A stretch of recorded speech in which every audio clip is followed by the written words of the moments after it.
காலம் ஓடுது, ஆனா நம்ம கலாச்சாரம் அழியல. இது வருஷம் 2126. நம்ம ஊர் எப்படி இருக்குன்னு பாருங்க. பறக்கும் கார், நியான் விளக்குகள். ஆனா வானத்தை முற்ற நம்ம கோயில் கோபுரங்கள் அப்படியே தான் இருக்கு. 1000 வருஷத்து பழமையான கலைகள் இப்போ டிஜிட்டல் வடிவம் எடுத்துடுச்சு. ஏஐ குருவோட உதவியோட அடுத்த தலைமுறை நம்ம பாரம்பரிய வீரக்கலைகளை ரொம்ப நுணுக்கமா கத்துக்கிறாங்க. அம்மா கைக்கு இன்னைக்கு ரோபோ கை கிடைச்சிருக்கு.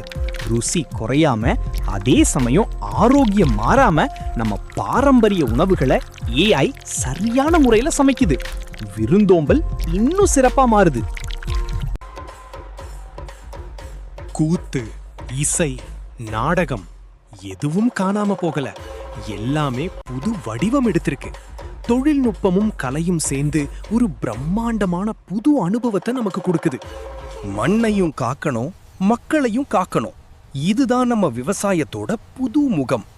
பயோடெக்னாலஜி மற்றும் ஏஐயோட உதவியோட நம்ம பாரம்பரிய விவசாய முறைகள் இன்னும் லாபகரமாகவும் இயற்கைக்கு உகந்ததாகவும் மாறியிருக்கு. தொழில்நுட்பம் நம்ம வாழ்க்கைய வசதியாக்கும், ஆனா நம்ம கலாச்சாரம் தான் நம்ம அடையாளத்தை காக்கும். பழமையும் புதுமையும் கைகோர்த்து நடக்கிற இந்த எதிர்காலம் உண்மையிலேயே ஒரு அழகான பயணம். இதுல நீங்க என்ன நினைக்கிறீங்க? கமெண்ட் பண்ணுங்க.